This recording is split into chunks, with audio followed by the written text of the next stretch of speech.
예, 안녕하십니까. 저는 식약처 식품안전관리과에서 나온 재건무라고 합니다. 우선 아까 이렇게 소개해 주셨을 때 한여름에도 청결한 매장관리법이라고 했는데, 실제적으로는 이제 매장관리보다는 저희 식약처에서 어떠한 그 계획을 갖고 어떻게 할 것인지에 대한 부분을 좀 말씀드리러 왔어요.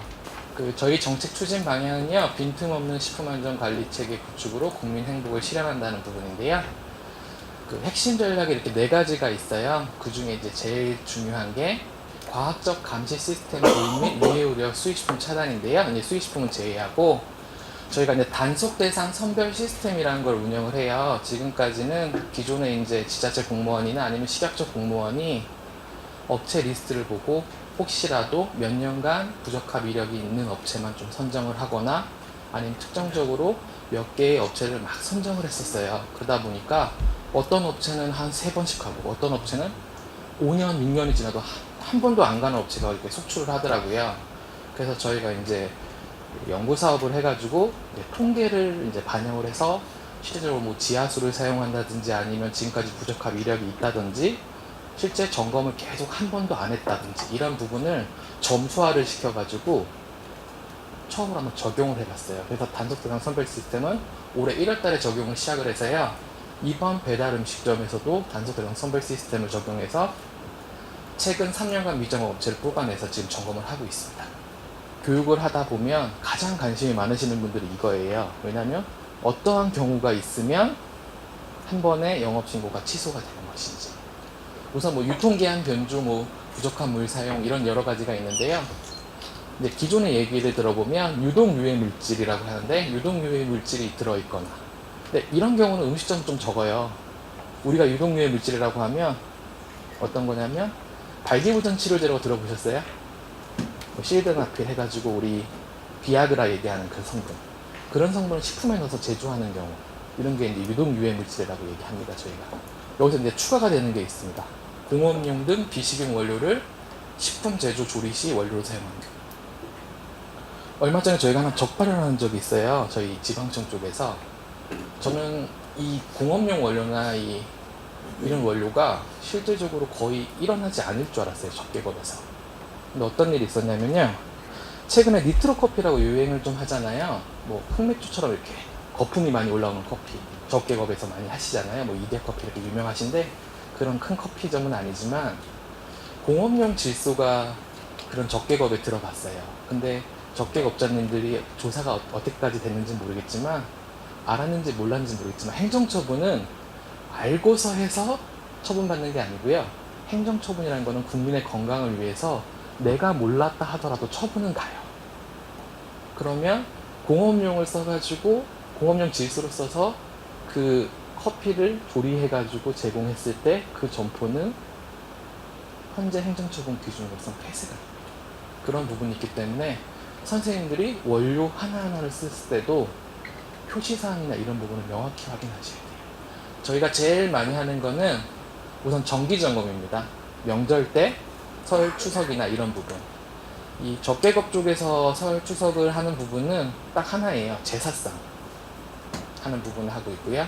뭐 학교 급식소는 다른데, 선생님들이 제일 또 할 수 있는 방법이 뭐냐, 하는 데가 어디냐면 이 맨 끝에 보면 봄, 가을, 행락철 및 하절기라고 되어 있잖아요. 이 부분이 배달 음식점을 상당히 많이 점검을 하고 있습니다.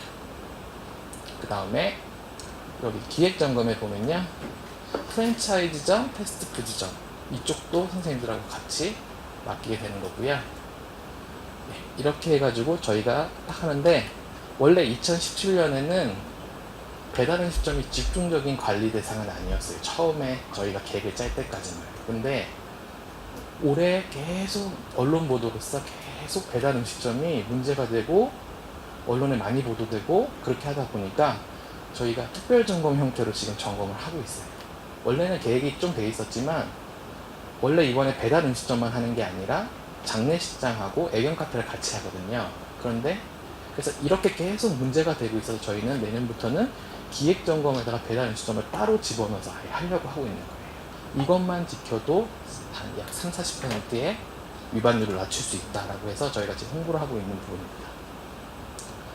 그 식품의 제조, 근데 선생님들 조리, 취급 시 안전확보를 위해서 영업자가 반드시 지켜야 할 사항입니다. 적개업에서 가장 많이 적봐야 되는 것 중에 하나가 2번, 3번이에요. 이게 이제 아까도 계속 얘기했지만 표시사항만 잘 확인하면 절대 적봐야 될 일이 없는 거, 유통기한이 경과된 거. 그러니까 저희가 얼마 전에 가정간편식 해가지고요, 프랜차이즈 조리 음식점을 한 2,000개 정도 점검을 했는데요. 2,000개 점검했는데 26개 정도가 유통기한 경과 원료예요. 대단히 유통기한 경과 원료 한두 개 발견되면 그냥 버리면 되고 안 썼는데 이렇게 얘기하는데, 실제적으로 유통기한이 넘었지만 제품이 보관돼 있으면 조리 목적으로 보관한 거예요. 그렇기 때문에 이게 아무것도 아닌 것처럼 느껴도 영업정지 15일을 처분받을 수 있어요. 되게 커요, 선생님들한테. 그리고 저희 영업정지에 해당돼서는 과징금으로 대체도 가능한 게 있는데요, 몇 개 부분은 또 대체가 안 돼요. 그러니까 돈으로도 영업정지를 막을 수 없는 거죠. 근데 영업정지 기간에 영업하다 혹시라도 적발이 되면 또 폐쇄해요. 또 폐쇄가 되면 6개월 이내에 그 해당 장소에서는 다른 사람도 영업을 못하고, 선생님은 1년 이상 못하고, 선생님 이름으로는, 영업자로는 그런 형태가 돼요. 그렇기 때문에 이런 유통기한 하나하나 관리하는 부분도 대단히 신경을 많이 쓰셔야 되고요. 저희가 지금 1년에 1회 이상을 건강진단을 하게 되어 있는데요, 그거의 1년 기준은 판정일이라고 되어 있어요. 선생님들이 제일 많이 실제 점검자들이 나가가지고 하게 되면, 가긴 가셨어요. 건강진단을 받으셨는데 접수증이라고 받아오셔서 그걸 제출하세요. 접수증은 인정이 되지 않아요. 그래서 판정일이라고 있는 부분에 결과서를 갖고 있어야 되고, 판정일 기준으로 1년에 1회 이상을 꼭 하셔야 돼요. 지금 배달 음식점에서 가장 큰 문제는 뭐냐면요, 대부분 이제 그러니까 내가 직접 가가지고 시켜서 먹는 음식점은 뭐 가려져서 안 보이는 경우도 있긴 있겠지만, 대충의 위생 상태나 바깥의 조리, 그러니까 밥 먹는 곳의 환경을 볼 수 있기 때문에 어느 정도 위생 상태를 확인할 수 있는 부분인데, 배달 음식점은 위생 상태를 확인하지 못하는, 그 정보를 확인할 수 없는 부분이 좀 있거든요. 그렇기 때문에 소비자들이 인식 수준, 그러니까 인식을 하는 부분이 좀 안 좋단 말이에요. 그렇기 때문에 이 한 명 한 명의 우리 배달 음식점 사장님들이 더욱더 이물이나 위생이나 이런 부분을 철저히 관리하셔야지만 더욱더 높아질 거라고 봐요. 그래야지 이런 부분도 신고가 적게 될 거예요. 그 표시사항을 보는 법이 좀 있어요. 대부분의 선생님들, 그러니까 특히 적개업의 사장님들이 보시는 부분이 유통기한만 봐요. 정말 딱 유통기한만 보세요. 유통기한 확인했는데 유통기한은 괜찮네. 근데 여러 가지가 분리되어 있잖아요. 영양성분도 있고 여러 가지 있지만, 제일 중요한 거는, 여기는 좀 안 써놨는데, 보관 기준이에요. 아까 전에 원료를 구매했으면 그 보관 기준에 맞게 보관하시면 돼요. 기자들이 적개업소에서 제일 좋아하는 게요, 보도거리가 영업장이 들어온 거랑 유통기한 지난 거예요. 되게 좋아하시고 그런 업체를 계속 동행 취재하시기 원해요.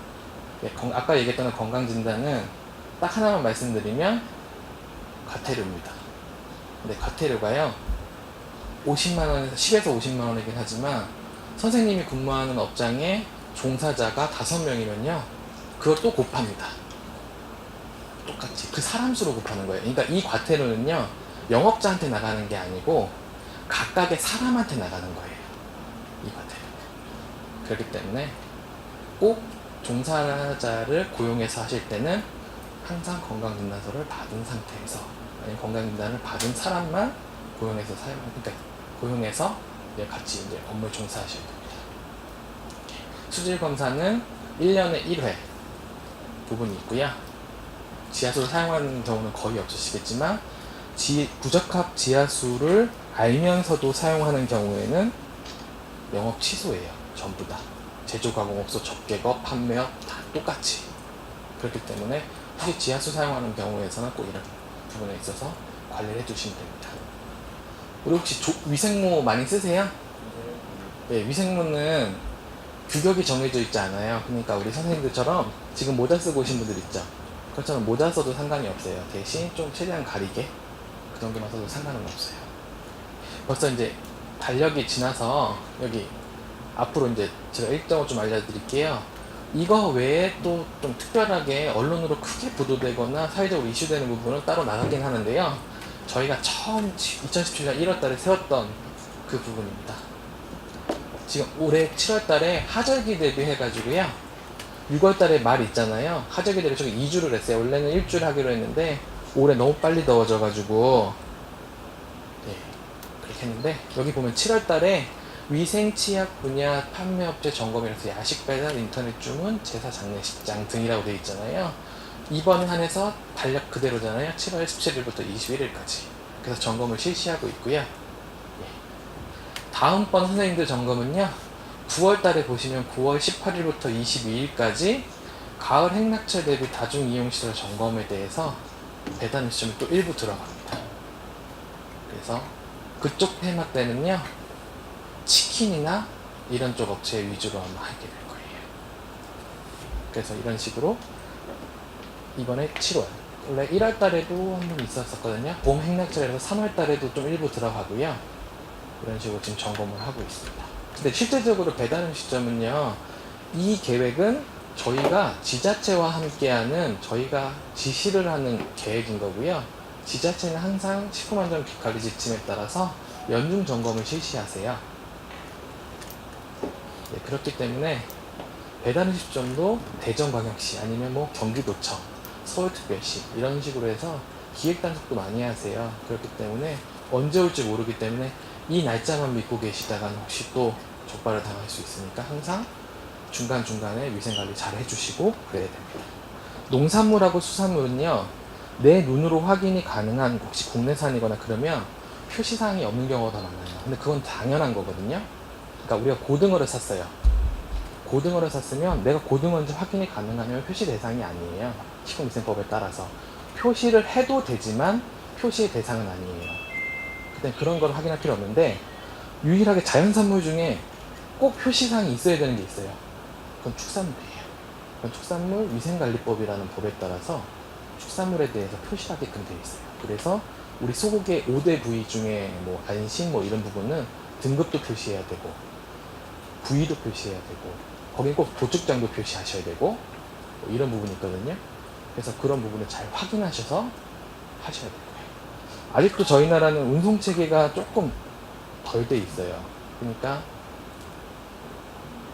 냉동, 냉장, 실온 제품을 갖고 오면서 그냥 1품 차량이라고 하나요? 그런 차량을 한꺼번에 같이 와요. 근데 그거는 다 위반이에요. 적발이 가능한 부분이거든요.